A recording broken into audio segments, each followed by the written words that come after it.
YouTube channel, balik lagi di blog saya, bersama saya Mesdi. Baru-baru ini saya pernah membaca artikel tentang virus baru. Belum selesai pandemi COVID-19 ini, warga Cina dilaporkan terjangkit virus baru, yaitu brucellosis. Apa itu brucellosis? Good job.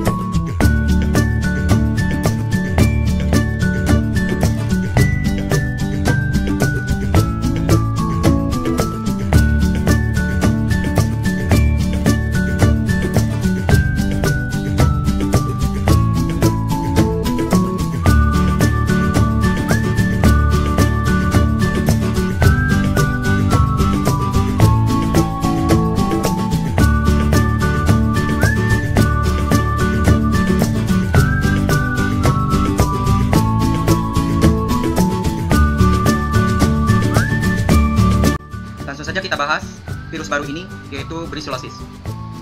Bungkus. Sebanyak 3.245 warga Cina dilaporkan terjangkit brucellosis. Wabah ini muncul karena terjadinya kebocoran sebuah pabrik Bio Farma di Cina. Komisi Kesehatan Lanzhou, Gansu, Cina menguji 21.847 orang dari 2,9 juta penduduk di wilayah tersebut. Apa itu brucellosis dan apa gejalanya? Dilansir dari Mayo Clinic, brucellosis adalah infeksi bakteri yang menyebar dari hewan ke manusia. Umumnya, orang dapat terinfeksi dari produk makanan, susu mentah, atau yang tidak mengalami proses pasteurisasi. Bakteri penyebab brucellosis dapat menyebar melalui udara atau melalui kontak langsung dengan hewan yang terinfeksi. Hewan yang paling sering terinfeksi bakteri penyebab brucellosis yakni domba, sapi, kambing, babi, dan anjing. Gejala brucellosis dapat muncul kapan saja dari beberapa hari hingga beberapa bulan setelah Anda terinfeksi. Tanda dan gejalanya mirip dengan flu dan meliputi demam panas dingin, kehilangan selera makan, keringat, kelemahan, kelelahan, nyeri sendi otot, dan punggung sakit kepala. Sementara itu, gejala brucellosis bisa hilang selama berminggu-minggu atau berbulan-bulan dan kemudian kembali kambuh lagi. Beberapa orang mengalami brucellosis kronis dan mengalami gejala selama bertahun-tahun, bahkan setelah pengobatan. Tanda dan gejala jangka panjang bagi penderita yakni kelelahan, demam berulang, radang sendi, radang jantung atau endokarditis, dan spondilitis atau radang sendi yang mempengaruhi tulang belakang dan persendian di sekitarnya. Brucellosis menyebar di Cina karena kebocoran di pabrik biofarmasi. Penularan tidak hanya menginfeksi hewan ternak, bakteri penyebab brucellosis ini juga mempengaruhi hewan liar termasuk rusa, rusa besar, banteng, karibu, mush, dan unta.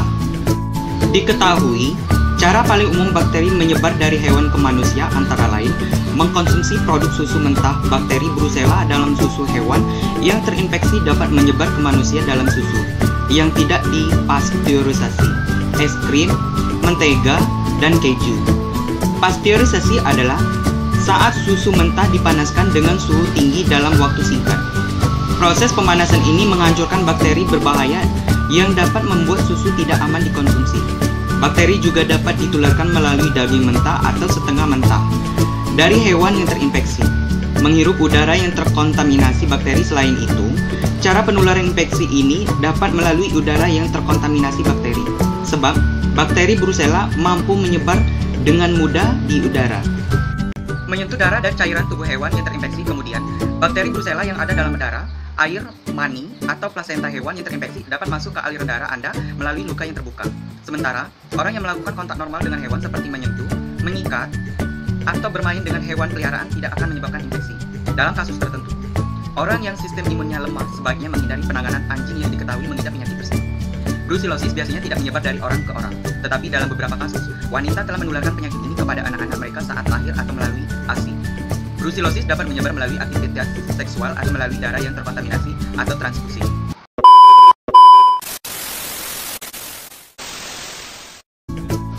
Dilansir dari situs resmi Pusat Pengendalian Penanganan Penyakit Menular atau CDC, beberapa tindakan yang dapat mencegah terjadinya infeksi bakteri brucellosis pada manusia.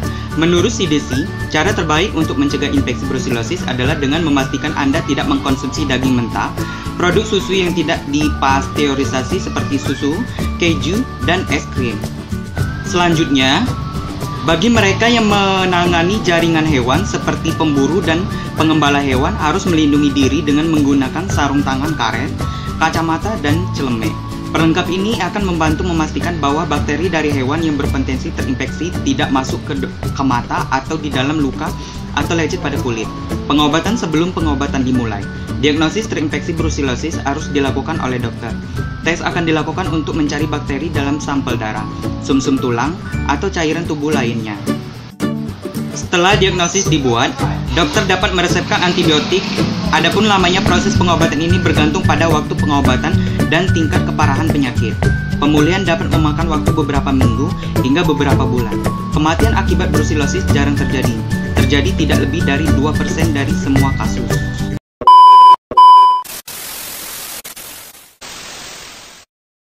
Brucellosis adalah penyakit infeksi bakteri Brucella yang disebarkan dari hewan ke manusia.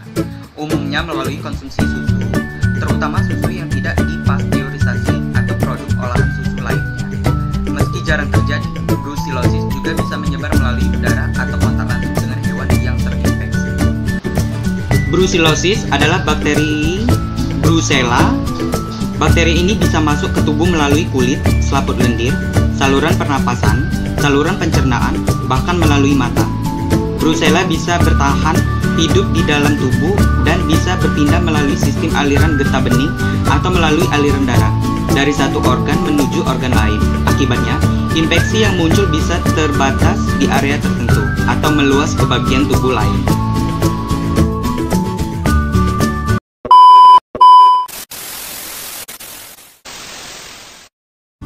Gejala brucellosis bisa muncul dalam 5 hari hingga 1 bulan setelah terinfeksi.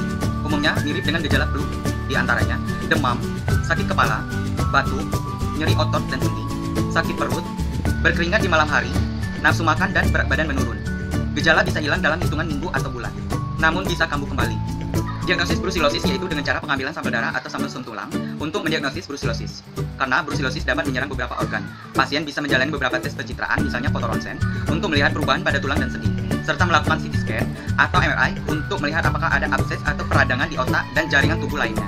Jika pasien diduga mengalami infeksi atau kerusakan pada jantung, maka dokter akan menjalankan tes ekokardiografi.